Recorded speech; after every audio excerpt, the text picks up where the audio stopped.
Brenda Pinnick is an artist, designer, and color expert who licenses her work for products such as fabrics, rugs, scrapbooking, home goods, and gifts. She is a member of the Color Marketing Group and offers color workshops to crafters, artists, and anyone who is interested in gaining color confidence. Today, Brenda is sharing her fabulous color inspiration. I'm delighted to welcome Brenda Pinnick. Hi, Brenda. Hi, Tiffany. Hi, everybody. This has been a really good show, hasn't it? Already we've seen a lot of really good color inspiration, so it was a good warm-up for what I'm going to talk about today. Today I'm talking about how to get out of your color rut. It happens to everybody. We get used to using certain colors, or maybe we just love certain colors or certain combinations, so they're kind of our go-to colors, or I've heard people refer to them as their signature colors. Well, that's okay. That's good to have.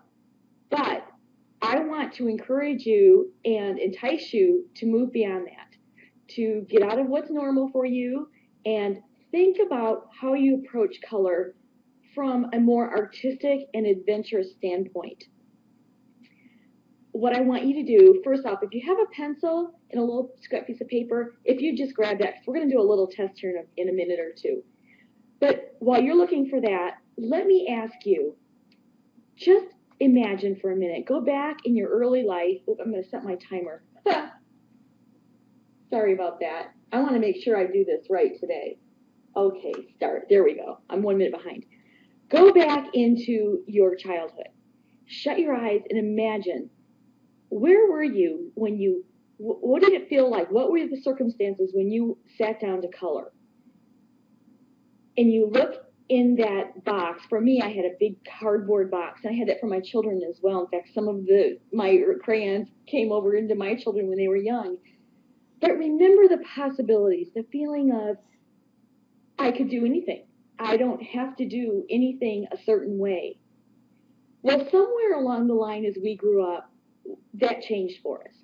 We were maybe told, well, bananas aren't purple, bananas are yellow. Yeah, we know that, but we're all born with creative license. And I want everyone to remember that it's okay to use that license in your crafting, in your painting, whatever it is you're doing, even getting dressed. That's what gives what you do your individual personality.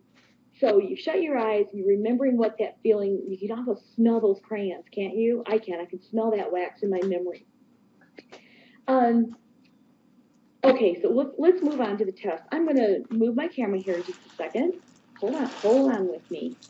And we're going to start a little test. Let's see here. Okay, here's our first image. And I want you either in the chat room or preferably just on a piece of paper with a pencil so that you'll be absolutely honest. I want you to write down first color that comes to mind when you look at this image. I'll give you a second. Okay. Maybe there's one or possibly two colors. All right, great. I'm moving on. These are just some simple basic icons that you would find in crafting or scrapbooking. Next. What colors come to mind? Where would you go with this? Tan, brown, right, yellow. Those are the first things that come to our mind because that's what really we see in the real world. Let's move on. One more. A bumblebee. Okay, write it down. And finally, an elephant. Okay, multicolor, yellow, black, gray, gray, gray, gray. Okay, that's all great. So now I've given you just the opportunity to get like the obvious out of our head. So here's what is the usual. And this is like these colors represent a lot of what I just saw here in the chat room and what probably many of you have written down. They're the expected colors. And yes, we all love pink cupcakes. We're girls, most of us anyway, I see in the chat room. And pink is very salacious. It increases our appetite. And of course, we all know the little brown dog across the street or in our backyard. And the expected bumblebee. And of course, the elephant. Now, what happens if we decide to use a little creative license and move out of the expected. Here's the expected, but why not do that instead? It's still delicious looking, isn't it? It's blue, but we've got enough red on here that it stimulate the appetite. It still looks very appealing to us. So it's not the expected. There's nothing wrong with this. It's beautiful, but this is equally as nice. Next, we have our little dog. What's wrong with a red dog? I mean, think about it. If Clifford had not been red, would we still be buying his books today? I don't think so. He's cute. He looks energetic to me. And that bumblebee, these colors, these hues still are, they still represent danger. The combination of that sharp green and then that bright red, we still read that as kind of a dangerous feeling, just as we do with black and yellow. But we still read it as a bumblebee, but it's different. It's our own voice.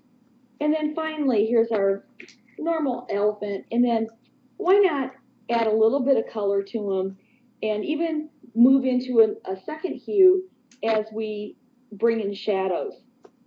So, and then if we bring a shadow underneath them, even though we've got this kind of warm purple, I'm going to take it even warmer and use an intermediary hue right here, which is like a peach color, and it ties in beautifully with both of those. It creates the illusion of shadow, but brings in a third hue.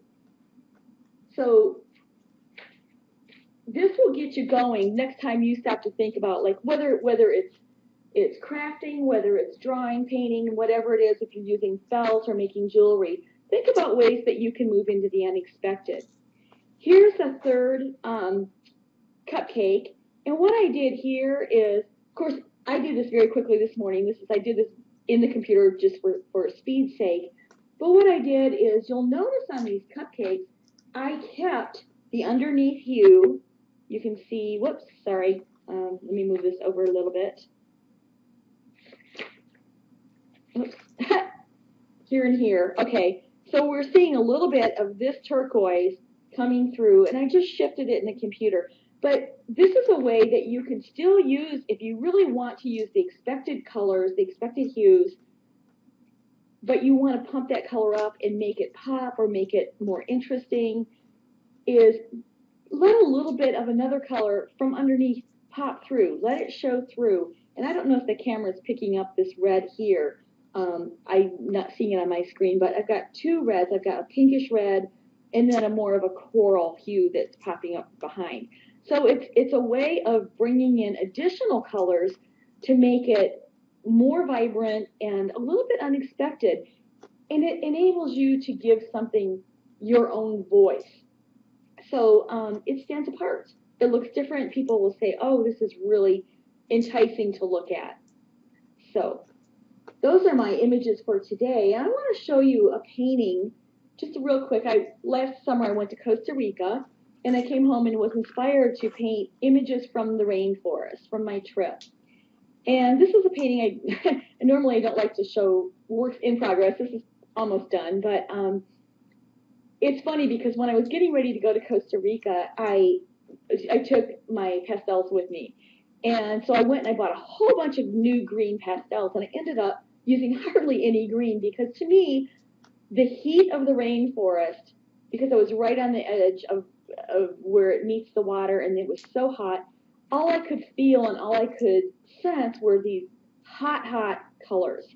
So this is an image, one of the paintings I'm working on from that trip to the rainforest. So you can see I totally ignored the true and accurate colors of green, because really this is more of a brown than it is anything else.